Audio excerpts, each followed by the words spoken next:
So I'm Pat Roque, and we do many things. So one of the things that we do is what we're going to see today is right here, water damage. Right there. That's one of our things I do. So what I do is I do cleaning and sanitation, not just one thing, and they go hand in hand. So when you clean something, it should be sanitized too.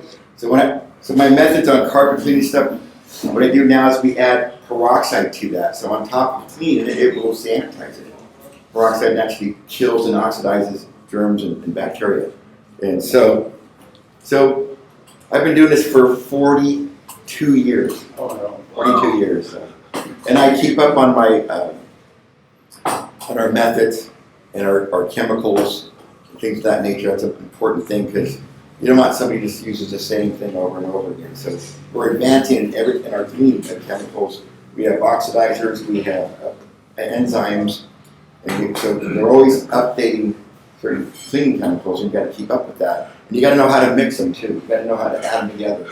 So that's one of the things I do too. Is that I learned how chemicals work and which ones work together and which ones don't. So you need to know that. A lot of people out there, they'll go out and do a job, and I go to the van and get Zoom or something like that. Well, what's in Zoom? They don't know. It's just a cleaner.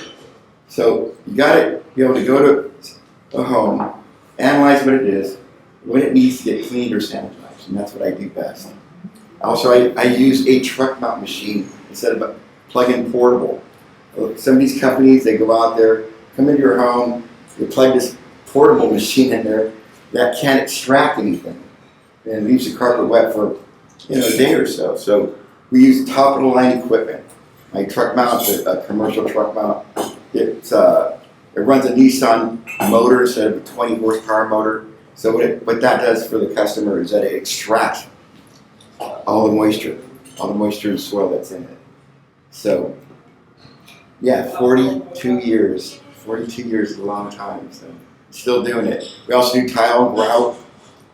We do stone restoration. So pretty much, if you look at my website stuff, which was built by Sean, to see what I do a lot of things, and we do them right. We don't just say that we do something.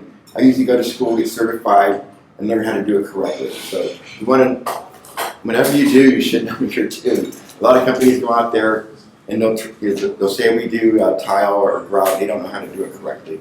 They don't know how to use the chemicals. So I do. I go to school and get certified for those things, especially for sanitation. So what we do for sanitation, we don't just use a sanitizer chemical. We're going more natural, and that's where the ozone comes into play, and also the peroxide chemicals we use. It's not a chemical, but peroxide's an oxidizer. And so what it does, it kills naturally without leaving residue, or without leaving something behind. Like if you use bleach, it's going to kill fine, but now you have a bleach residue left behind. Or if you use some kind of chemical, it's going to leave something behind. And so what I do is we use oxidizers that after it's done doing its job, it dissipates. So if you look at my website again, Sean, there's a place in there where it describes that. So whatever we do it right. So, and I have a guarantee that my contract on this, whenever we do any type of cleaning, it's a 30-day guarantee. A lot of companies out there, they go, oh, how long is my guarantee? Oh, 3 days. Something like that. Ours is 30 days because we do it correctly, we do it right. So when we do any type of cleaning, like carpet or upholstery, we give you 30 days because after that, it's clean. Because what happens in 3 days is that a lot of times people clean carpet or something like that, it's still moist, and what it does, it's wicking up. When it wicks up and you don't clean it right, there's a spot left. So if you do it right, it won't be there in 3 days. It won't be there the next day. It's done correctly. So we pride ourselves on doing things correctly. So that's why I have a 30-day guarantee on all my cleaning. So, any questions? Yeah, so it's really moist out now. Is this a okay time to do carpets, or would you wait until the spring to do the carpet? Good question. So we can actually do carpet in the rain. It's better not to, because it takes a little longer to dry, but I have a machine that's powerful enough to do it in the rain. Commercial buildings, no problems. Usually what I do when it's in the rain, I try to go into the home where there's tile or something like that, or through the garage where we're not grabbing a lot of water from the rain, so our hoses get wet, we have to wipe them down. But it's better not to do it in the rain, but we can. We do a lot, yeah, we can do it. So, Please. Mike. Talk to me about the mold killing type stuff, or do you do ducting type stuff, or is it just the general air itself? So what we do is we have an ozone machine. What that is naturally occurs. Ozone is in our atmosphere right there. So what we do, we have a machine that makes it. So we can either do ozone, which will kill the bacteria, mold, things of that nature. What it does, it oxidizes things. It doesn't toxify it. It's oxidation. So what that means, it will kill it, destroy it, and then it will dissipate completely without any type of residue. We also use peroxide solutions. That's the same thing. So we do more than just ozone. We do peroxide solutions. So whatever it takes for that job, I'll analyze it, check and see what it needs, what will do the best for that. A lot of people use chemicals like bleach products, things of that nature, and those things don't linger. They'll stay around and actually toxify your home. So when we do a peroxide fogging or an ozone gas treatment, it will actually kill that off too. We'll sanitize those leftover chemicals from other ways of sanitizing. So that's the best way to do it, I feel, is that you don't want to keep something that's on your, a spray or something like that's on your table and it keeps killing. You say, hey, it lasts for like a microban. They say it lasts for 7 days, but that's a chemical. It's staying on whatever you touch for 7 days. It's not going to kill you, but it's not the best thing for you. So when I use something that's not going to be there, it's going to do its job, it's going to dissipate, and it's going to be completely safe. These other things, they say it's safe, but there's still something there. It's safe enough. It's not going to kill you. I mean, but it can toxify you. It depends on what your immune system's like. So we use things like that, and oxidizers, or they're called oxidation. Yeah. Yes. George. I have 2 questions. Yeah. Tell me about the 30-day guarantee. I mean, if somebody cleaned their carpet and then they have the kids run all over it the following day, that doesn't fall under the guarantee, I'm assuming. Exactly correct. So, exactly correct. So the 30-day guarantee is something that like say you have a spot or something like that, and I clean it, it's gone, and it comes back up again, I'll come out and do it for free.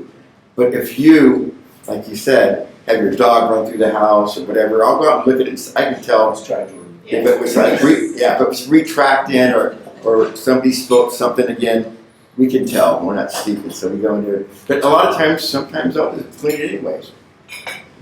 This depends. I mean, I want to keep my name up. So some people just don't understand it. I'll just clean the spot anyways. But yeah, it's not guaranteeing that your kids are going to run into the house with their muddy shoes or what have you. So, yeah. Other question, Yeah. if let's say like an Oriental rug is damaged inside the house, does that fall underneath your expertise, or would you source that out to somebody? Definitely, yeah. I'm really good at doing Oriental rugs, Persians. That, yeah, really good at that.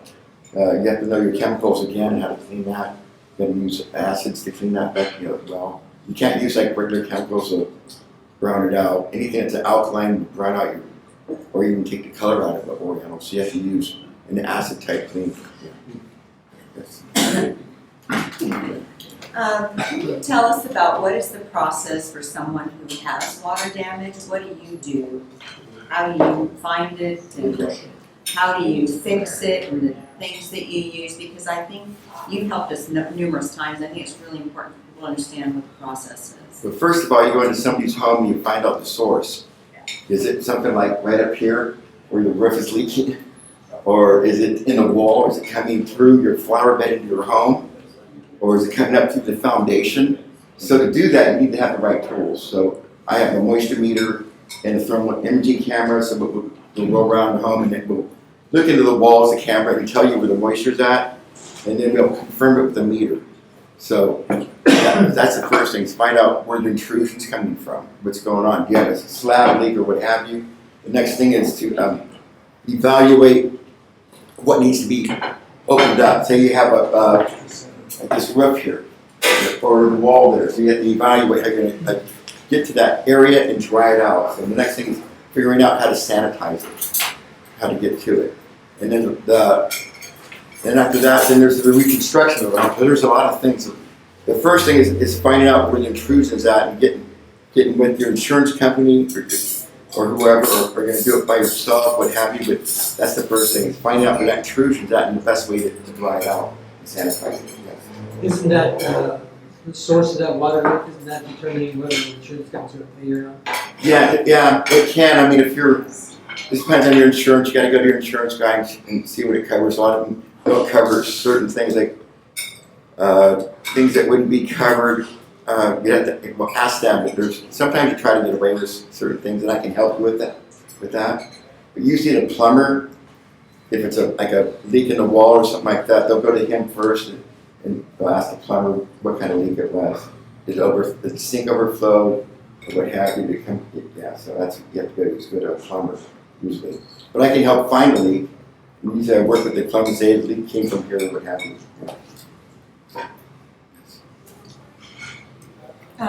When you have a water leak, you use a couple of extra machines to extract moisture.